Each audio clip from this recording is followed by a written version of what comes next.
Perubahan mempunyai manfaat bagi kelangsungan hidup suatu organisasi. Tanpa adanya perubahan, maka dapat dipastikan bahwa usia organisasi tidak akan bertahan lama. Perubahan bertujuan agar organisasi tidak menjadi statis, melainkan tetap dinamis dalam menghadapi perkembangan zaman. Kemajuan teknologi dan di bidang pelayanan kesehatan adalah peningkatan kesadaran pasien akan pelayanan yang berkualitas. Tipe perubahan. Perubahan terdiri dari 3 tipe yang berbeda, di mana setiap tipe memerlukan strategi manajemen perubahan yang berbeda pula. 3 macam perubahan tersebut ialah yang pertama perubahan rutin, yang kedua perubahan peningkatan, dan yang ketiga perubahan inovatif. Perubahan rutin ialah di mana telah direncanakan dan dibangun melalui proses organisasi. Sedangkan perubahan peningkatan yang mencakup keuntungan atau nilai yang telah dicapai organisasi. Dan perubahan inovatif yang mencakup cara bagaimana organisasi memberikan pelayanan. Macam-macam perubahan. Yang pertama, perubahan tidak berencana. Yang kedua, perubahan berencana. Yang ketiga, perubahan tidak berencana. Yang keempat, perubahan karena perkembangan. Yang kelima, perubahan secara tiba-tiba. Dan yang keenam, perubahan yang disengaja atau bahkan direkayasa oleh pihak manajemen. Perubahan untuk mencapai sukses.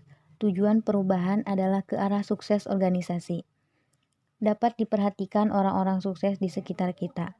Pastilah kesuksesan mereka dicapai dengan melakukan perubahan. Berikut orang-orang sukses yang meraih prestasi gemilang dengan melakukan perubahan.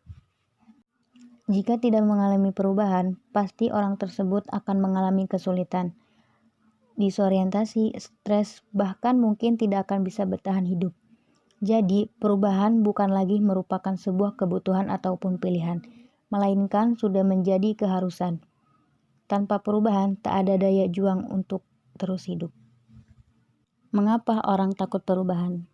Walaupun perubahan merupakan suatu keharusan, kita sering merasa ragu atau bahkan enggan untuk melakukan karena 3 alasan berikut. Yang pertama, alasan yang sering kita ungkapkan adalah rasa takut. Yang kedua, resiko merupakan alasan berikut yang sering terdengar. Dan yang ketiga, perubahan seringkali diikuti dengan kesulitan. Apa sih yang diperlukan dalam perubahan? Menurut John Taylor, salah seorang petinggi di perusahaan otomotif raksasa General Motors, perubahan tidaklah mudah untuk dilakukan. Dalam melakukan perubahan akan banyak kesulitan, kegagalan, dan masalah yang dihadapi. Semua ini memang merupakan bagian dari perubahan. Untuk itu, dalam melakukan perubahan diperlukan keberanian, imajinasi, dan komitmen.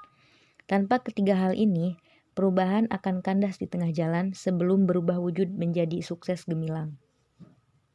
Bagaimana sih melakukan perubahan? Ada banyak cara yang bisa dilakukan melakukan perubahan. Namun yang berikut ini adalah cara-cara yang telah sukses dilakukan oleh pembisnis kondang maupun cara diusulkan oleh konsultan bisnis, yaitu Jack Welch. Dari bisnisnya menawarkan 2 cara ampuh yang telah membuatnya mengubah bisnisnya menjadi perusahaan raksasa kelas dunia. Cara yang pertama yaitu Destroy Your Business. Ketika Jack Welch memimpin bisnisnya, ia tidak menempatkan strategis planning seperti yang bisa dilakukan oleh para pemimpin perusahaan lain. Ia menerapkan Destroy Your Business untuk menimbulkan sign of urgency pada jajaran untuk melakukan perubahan. Melalui Destroy Your Business, Jack Welch mengajak karyawan bisnisnya untuk mengidentifikasi kelemahan bisnisnya dan faktor-faktor lain yang bisa menghancurkan usaha bisnisnya di masa depan. Cara-cara berikut disampaikan oleh Nicole Morgan dalam artikelnya yang muncul di PresToCompany.com edisi November 1996.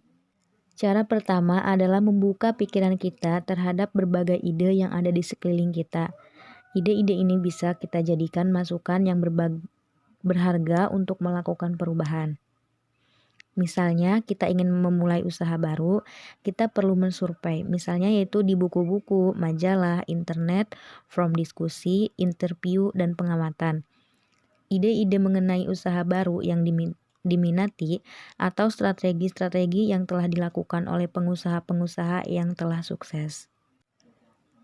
Cara kedua adalah melakukan networking seluas-luasnya untuk mendapat ide-ide perubahan yang sebanyak-banyaknya dari ide-ide ini. Dari ide-ide ini, kita pilih yang terbaik atau bisa kita kombinasikan menjadi ide baru. Pihak-pihak yang terlibat dalam perubahan.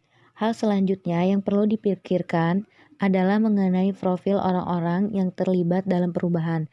Profil orang-orang tersebut seharusnya dapat berorganisasi informasi dari semua orang terlibat dalam upaya perubahan. Manajemen perubahan. Suatu perubahan terjadi melalui tahap-tahapnya. Pertama adalah dorongan dari dalam atau dorongan internal, kemudian ada dorongan dari luar atau dorongan eksternal. Untuk manajemen perubahan, perlu diketahui adanya tahapan perubahan. Tahapan manajemen perubahan ada 4. Tahap yang pertama yang merupakan tahap identifikasi perubahan. Diharapkan seseorang dapat mengenal perubahan apa yang akan dilakukan atau terjadi. Dalam tahap ini, seseorang atau kelompok dapat mengenal kebutuhan perubahan dan mengidentifikasi tipe perubahan. Tahap 2 adalah tahap perencanaan perubahan. Pada tahap ini harus dianalisis mengenai diagnostik situasional teknik. Pemilihan strategi umum dan pemilihan dalam proses ini perlu dipertimbangkan adanya faktor pendukung sehingga perubahan dapat terjadi dengan baik. Tahap 3 merupakan tahap implementasi perubahan di mana terjadi proses pencairan. Tahap 3 merupakan tahap implementasi perubahan di mana terjadi proses pencairan perubahan dapat pembekuan yang diharapkan. Apabila suatu perubahan sedang terjadi, kemungkinan timbul masalah. Untuk itu, perlu dilakukan monitoring perubahan. Tahap 4 adalah tahap evaluasi dan umpan balik.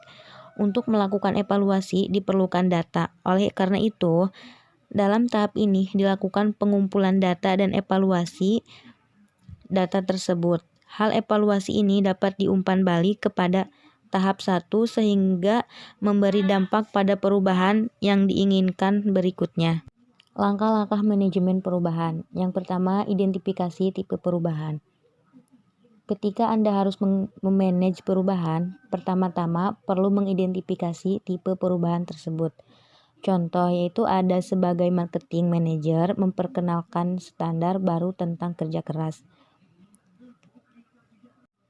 Tipe peningkatan perubahan, seperti penggunaan waktu secara moderat, ini akan memperlakukan waktu untuk mencapainya, karena kebiasaan buruk dari staf. Untuk mencapai sukses akan memerlukan manajemen waktu untuk memonitor secara reguler. Tujuan dari standar. Yang pertama, standar staf marketing selalu menguasai produk yang akan dijual. Yang kedua, kepentingan pelanggan didahulukan. Dan yang ketiga, staf marketing akan menerima tanggung jawab untuk bisa memasarkan produk sampai titik penghabisan. Beberapa pernyataan tujuan yang lebih spesifik